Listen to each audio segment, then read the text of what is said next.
Want to know where the furnace power switch is so you can stop stressing when your heating acts up? Alright, so the furnace power switch is usually right near the furnace itself, and it looks kind of like a regular light switch.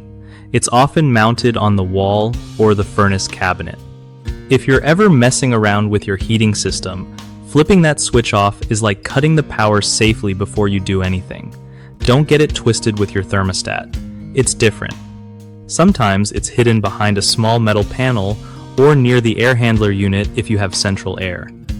If you can't find it, check your basement or utility closet since furnaces usually hang out there. And hey, if you're not sure, just look for a switch labeled furnace or heater. That's your guy. Remember, this switch is there to keep you safe while doing repairs or when the furnace is acting up and needs a reset. One of the biggest mistakes people make is confusing the furnace power switch with the main breaker in the electrical panel, which can lead to unnecessary trips to reset breakers. Fix? Just focus on the switch near the furnace first before messing with breakers. Another common issue is not knowing that sometimes the switch can be behind a removable panel on the furnace cabinet, so people think it's missing. Just pop that panel off carefully and check.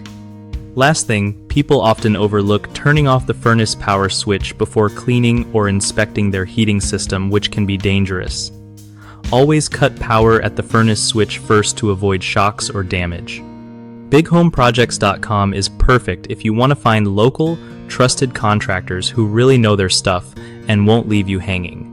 Plus, if you're a contractor, it's a solid way to get new work and connect with homeowners who need help with projects like furnace repairs or upgrades.